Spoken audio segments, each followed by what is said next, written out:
Our next speaker is an accomplished individual. Mr. Salam Al-Marayati is the president of Muslim Public Affairs Council. For the past 24 years, Mr. Salam Al-Marayati has had the opportunity to speak to congregations at community-sponsored events, temples, synagogues, churches, high schools, and college campuses. He has written extensively on Islam, human rights, democracy, the Middle East politics, the Balkan crisis, and the Trans-Caucasus conflict. His articles and interviews have appeared on such prominent newspapers, and TV outlets. Salam also works as an advisor to several political, civic, and academic institutions seeking to understand the role of Islam and Muslims in America and throughout the world. He is going to be speaking today on the opportunities and challenges for emerging Muslim American leaders. I welcome him to the podium. Bismillah ar-Rahman ar-Rahim. Assalamu alaikum. Thank you very much. Yeah, I've been working for the last 24 years. That means I started when I was 10 years old. And it's been quite a ride. And I also want to say I'm on the best panel because it represents the reality of our community. And sometimes Islamic activism needs a dose of reality. I have the privilege of being next to two women leaders. And I think we need to have more panels like that. So, thank you. Should I end while I'm ahead? All right. Seriously, in terms of challenges, and Aisha talked about interfaith dialogue. Let's face it, religion has become a major identifier in the 21st century. In the 20th century, it was race and nationality.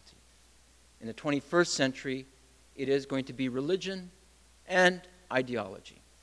And therefore, the fault lines in terms of conflicts within society and between countries is going to be somewhat dependent, if not disproportionately influenced by relations between different religions. So we as Muslim living in America are dealing with this challenge, but we also have two great opportunities. Our two great opportunities are Islam and America. Those are opportunities for us. Because Islam is the religion that we embrace that gives us liberation, that connects us with God so that we can work for His values that He has willed upon us, and they are justice, mercy, and compassion. And I want to make it very clear, I'm talking about Islam, not Muslims. Sometimes Muslims, as we know, don't adhere to Islam. And as somebody said, there used to be somebody who made a dua, a prayer to the Muslims, "Oh God, please protect Islam from Muslims." And we see how that, we need to have more of a self-critique of that without flagellating ourselves, of course, but we need to have that distinction between what Islam is and what Muslims do. The second opportunity is America, because America gives us the freedom to assemble, to worship, to organize, to be thriving in its society. And there was a recent poll done in Gallup that talks about Muslim Americans and how they feel optimistic about the future. But there's Islamophobia.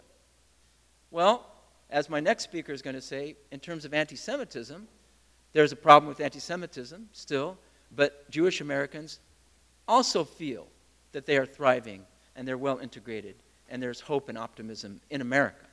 In other words, there's no other place that we would rather live. And if we didn't want to live here, we would move.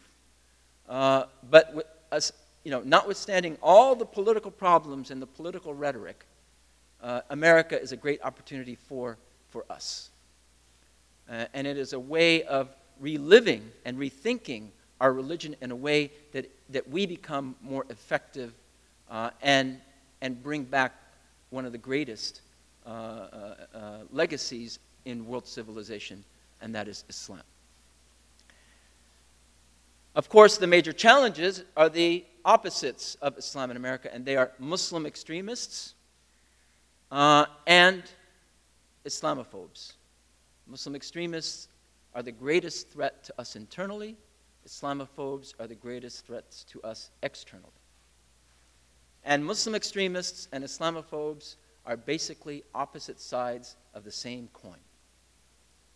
They are both promoting the narrative of religious war, cultural wars, mixing culture with religion while doing so, and deviating from both American values and Islamic values in doing so as well. And as my mentor likes to say, the world is not divided into Muslims, Christians, and Jews. The world is divided into stupid people and intelligent people. So when we talk about these, issues, we need to simplify them in terms of their essence. So the major opportunity and challenge for us as Muslims worldwide and Muslims in America is reform. And Muhammad Majid did a beautiful job in discussing reform from a theological perspective and gave us some history in terms of how scholars dealt with that issue. I'm going to talk about it more in terms of the social aspects of it and how we need to reform our approach towards our fellow Americans and reform our approach towards our future generation. And when we do that, we go from being a community that is trying to become tolerant and to have dialogue to a community that promotes engagement and demonstrates coexistence in terms of religious pluralism. And then when we achieve that level, we should strive for cooperation and full integration within our American society. Now, if we look globally, what we see in the Arab Spring, for example, we see people striving for and having revolutions for freedom. But the fact is, and the reality is, Islamic groups did not play a major role and are not playing a major role in these revolutions. In fact, now Islamic groups are being discussed as how are they going to impede on the success of these revolutions. But the reality is also that the Quran tells us that there really is no Islam when there is no justice. As the Quran says, أعوذ بالله من الشيطان الرجيم لقد أرسلنا رسلنا بالبينات وأنزلنا معهم الكتاب والميزان ليقوم الناس بالقسط. We have sent messengers in a clear way, with a clear message, and delivered with them a book and a balance so that people can establish justice. So the Quran itself is telling us if there is no justice, there is no security for people. If there is no sanctuary for people, really we are not talking Islam. And so for Muslim organizations, whether globally or here in the United States, if we are not working for justice, we are really not working for Islam, and we become irrelevant to the people. We become irrelevant. So, for example, in the Middle East, they become irrelevant to their fellow citizens there, their fellow people.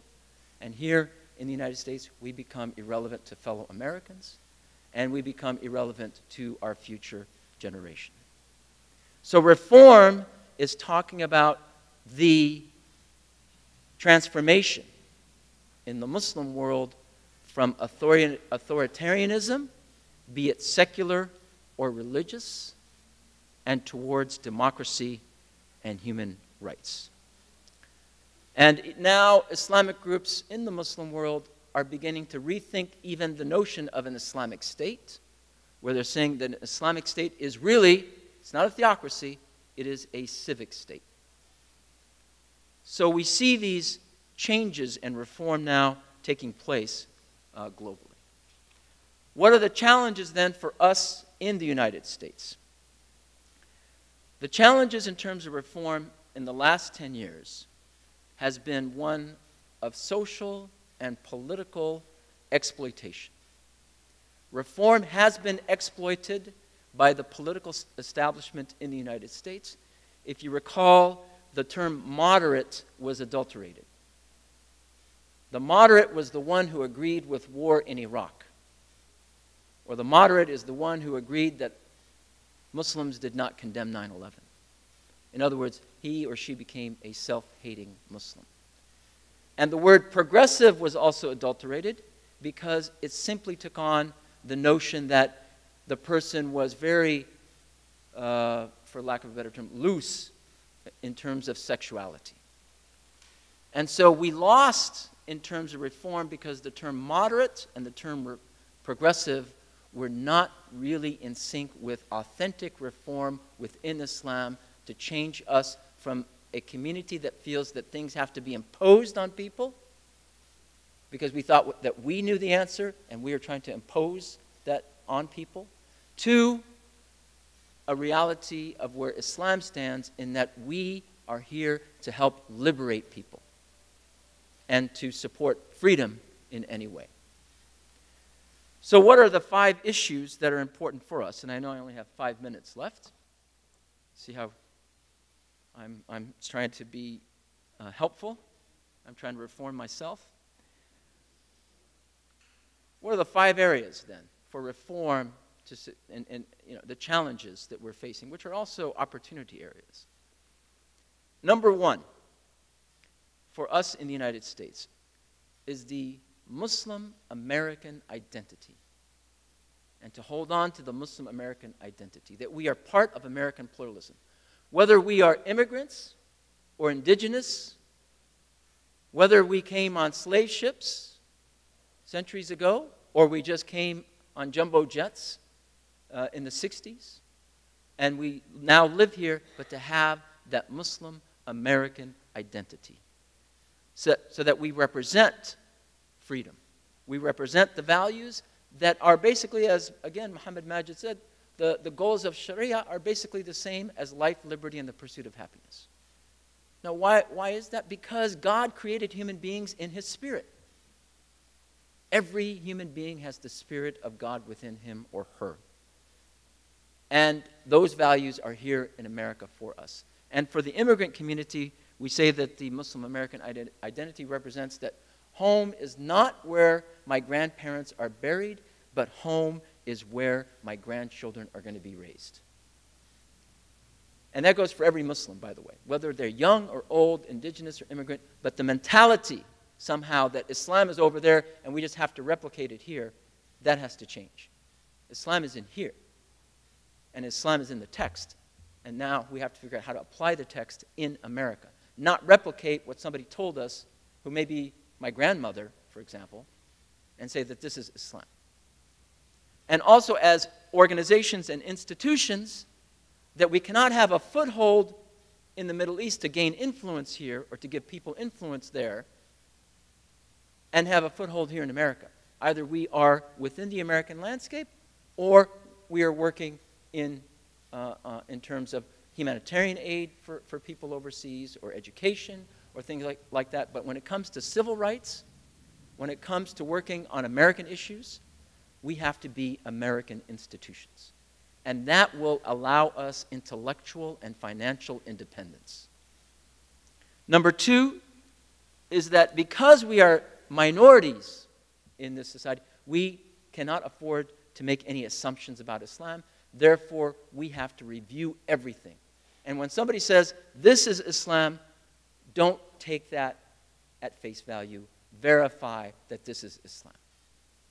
And when somebody says, this is haram or it's forbidden, because that person told you so, say, no, the Quran says God does not like it when people make haram what He has made halal. So the burden of proof is telling people what is haram, not the burden of proof, not that the burden of proof should be what is halal.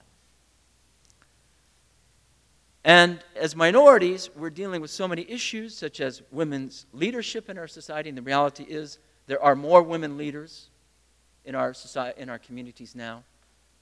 But to think that now the more covered the woman is, the more religious she is, to the point that niqab, which is the full cover, the full face cover, is considered more religious. Excuse me for saying so, but this is hogwash. And we all know how we feel about hogs. So the issue of how women's dress now has become a political football between quote-unquote conservatives and liberals, this should be put aside. The issue is the woman has the right to be a part of the public affairs. Whether she covers or not, it is her choice how she wants to express herself. Between her and God, not between me and her. And in terms of so many other issues, which I don't have time because I only have a minute left. Number 3, bridging scholars with the common person. Scholars are not clergy. Scholars are scholars. They are sources of information. They are not intermediaries between us and God. And every mosque that has an imam that puts the scholar, the imam, as the cleric is having a problem. But if you put the imam as, again, I like to point Muhammad Majid, as our community leader, as a source of information, as the person that is helping our community, and not the intermediary between us and God, then we're in a better position. Number 4, the lack or the crisis in young Muslim men and young Muslim women getting married. There is a crisis in our community because we're raising young Muslim men and young Muslim women so they feel awkward with one another, and they feel more normal with non-Muslim men and women in terms of gender relations. And it gets to the point where there's so many other issues where the Muslim man feels that he can marry the non-Muslim and the Muslim woman cannot. So we now have all these young Muslim women who are not married, and we have a crisis in terms of relations between young men and young women. And number 5 is to remain relevant to our future generations. Now, the Muslim American community can be influential and can help in terms of solidifying relations between the United States and the Muslim world. In fact, there was a book written by Graham Fuller and Ian Lesser on the geopolitics of Islam in the West, and said that the Muslim American community will become more influential than leaders of Muslim countries. And I think that when you look even economically, the net worth of the Muslim American community is over $150 billion. And that's more than any Muslim country today. So economically, intellectually, I mean not intellectually, but in terms of education opportunities, economic opportunities, so many other areas of full integration into an open society, we have the ability to be ambassadors of the United States to the Muslim world and strengthening those ties. But the question is, are we following Islam, or are we just, spreading and growing Muslim communities that are just replicas of the Middle East and the Muslim world? Thank you very much. Salam alaikum.